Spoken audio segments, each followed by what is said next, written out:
The Green MP vows to push Keir Starmer on climate and public services after party's momentous election result.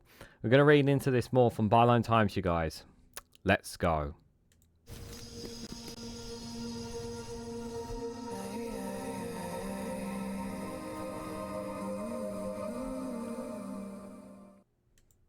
Good morning, good afternoon, good evening, wherever you are in the world. This is Reganelite here with an article from Byline Times with the headline that the Green MP vows to push Keir Starmer on climate and public services after the party's momentous election result. The Green Party secured 4 seats, quadrupling its representation in the Commons.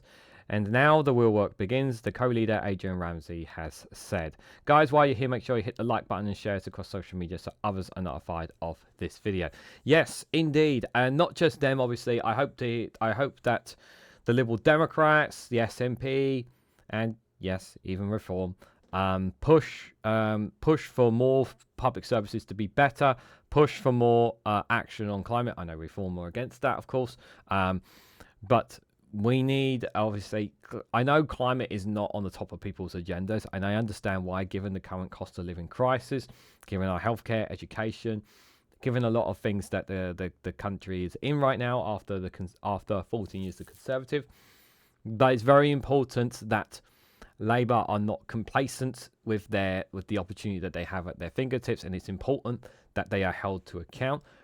We cannot trust the Conservatives to be reliable oppositions to that, which is why it's important for the likes of the Greens, the Lib Dems, the SNPs, of those political parties to call out Labour when they are not doing enough of it.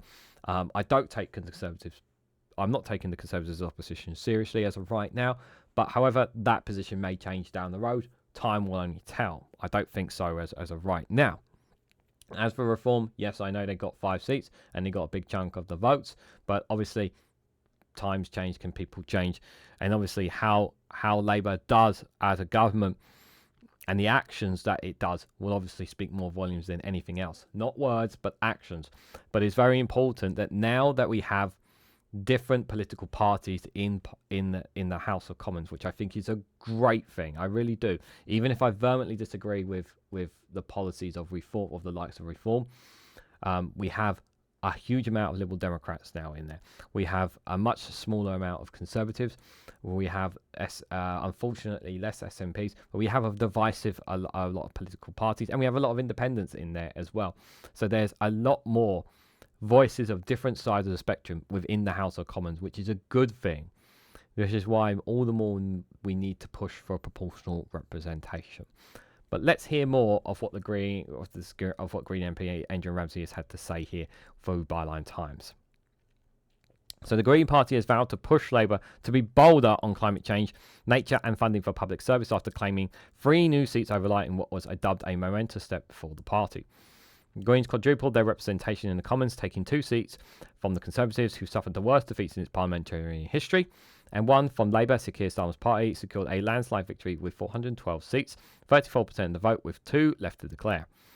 But Thursday's vote was also the Greens' most successful election night ever, going from 1 to 4 seats, and until now they've only ever won 1 seat in the Sussex constituency of Brighton Pavilion.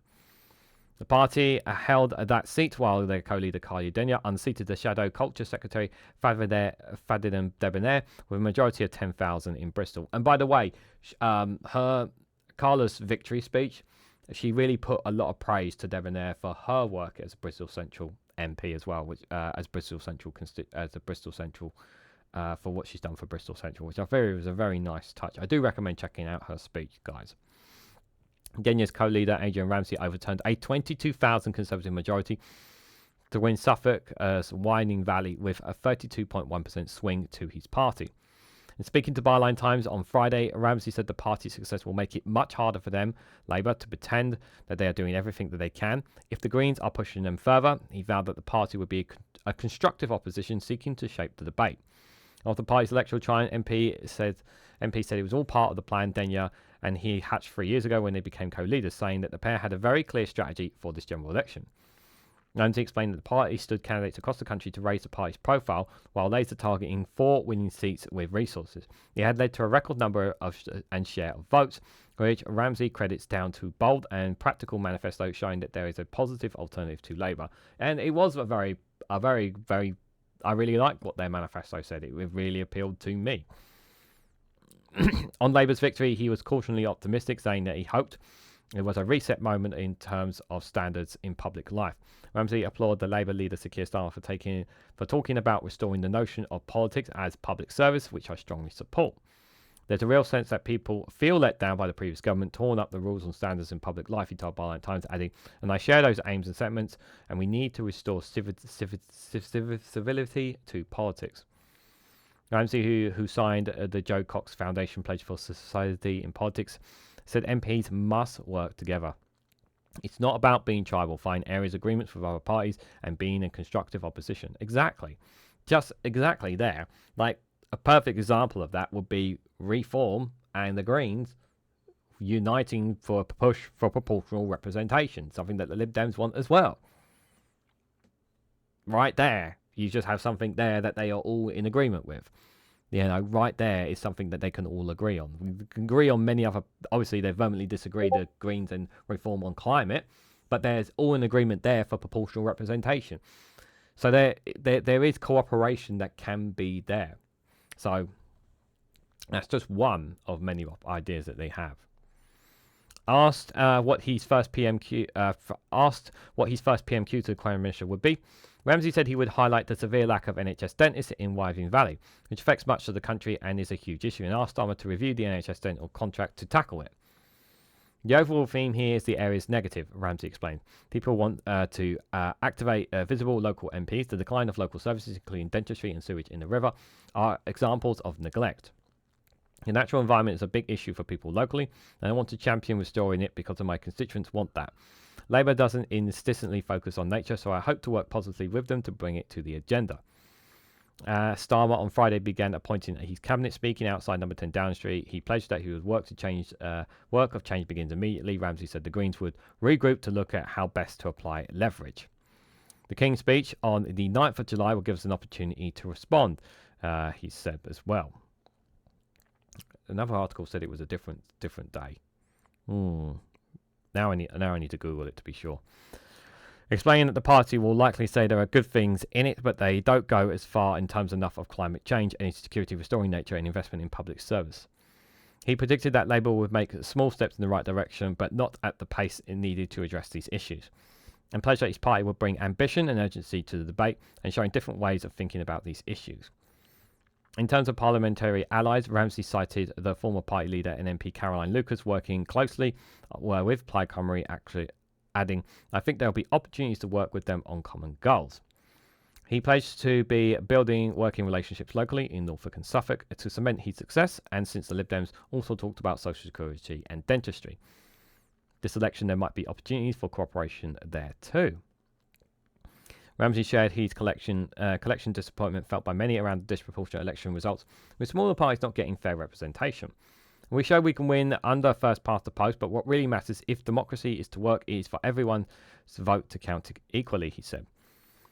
Hard-right party Reform UK also had electoral success. Its leader Nigel Farage won Clacton, became an MP for the first time in what was his 8th attempt to enter the Commons. The party mirrored the Greens, taking 4 seats, leading Ramsay to say only that he hoped but did not expect that. Now we might get the same media coverage. Well, if I'm honest, I'm hoping that they get a fair amount of media coverage, but I'm not very optimistic of that because of the way the media report other parties. But we'll have to wait and see, obviously. The selection, Ramsay said that people showed people clearly want to vote outside the top 2 parties, even those who voted Labour. I'm not sure how enthusiastic it was. Well, we're determined to offer a positive alternative that sets our better vision for everybody without resorting to scare tactics and divisive tactics, he said. And that anyone excited about the Green election results should join the party, something that appears to be already happening. We're seeing a membership spike today. We've got great opportunities to build on this, including in the local elections next year and beyond, and people are joining can take part to make that happen. We can accelerate it to the next level. A lot of good, positive things that the Greens are saying, without a shadow of a doubt, guys. But it is obviously first steps for them. Let's make no mistakes about it. We should not... It is 4 seats. It is a momentous thing. However, let's not take... There's one thing we have to add the caveat here as well. A lot of people on this general election many people voted to get rid of the Conservatives. That will not be a factor at the next general election. It will be a debate of, are people satisfied with a Labour government? And if not, who are they going to cast their vote to? And will also many of the Conservatives who voted for reform, because a lot of them rejected Conservatives to go for reform, will they stick with reform, or will they turn back to the Conservatives? Will the Conservative Party be a different party? There are many mitigating factors that can take place between now and the next general election in 4 or 5 years' time. A lot can happen since then. This is where the Greens need to continue to show that they stand by their principles and their policies that they always have been. They continue to do that. They will continue to have support. They will continue to grow their membership. But it's a case of them continuing to show that strength. Now, these 4 seats that they've gained, they need to show in those four constituencies that they've won, that the 3 that they've won, that they're prepared to continue to work hard and fight for those constituencies in order for them to maintain them. They've done this with Brighton Pavilion. They have a very, very healthy lead in Brighton. They've maintained that very, very strongly for a long time. They need to show that they can do that in those seats. There are many other seats around across the country where they've come second in a few places as well. So those are where they can, again, where they could establish even more patterns there. So this is, and they have had increasing share gains in many places up and down, even in my area here, which is a very strong Labour hold. The percentage of people for the Labour candidate, the Labour MP, went down, and a lot of it went towards Reform and Greens, respectively. So there is an opportunity. There are opportunities down the road, for the Greens, as there is for Reform, to gain more ground. But it's about what they do now. The 5 Reform MPs, what they do in Parliament, what the Green MPs do in Parliament. It's about what they do and the impact that they can have, which can affect, obviously, the rest for when it comes into the future. But what do you guys think? What do you guys make of the Green MPs gaining 4 seats? What do you guys make of some of the proportion of percentage of voters that they've got? And do you think that they will be? Do we think they will get a fair share of media coverage? Do you think, now that they have 4 MPs? Let me know what you guys honestly think down in the comments section below. If you found this video interesting, please hit the like button. We greatly appreciate it. Share it across social media so others are notified of this video, and subscribe, because it really does help support the channel. And if you want to go one step further, financially support me and the work that I do here, you can do so by becoming a YouTube member for as little as 99p, or join me on Rumble or Patreon for exclusive content on those platforms. So thank you all so much for watching. I hope to catch you all very, very soon.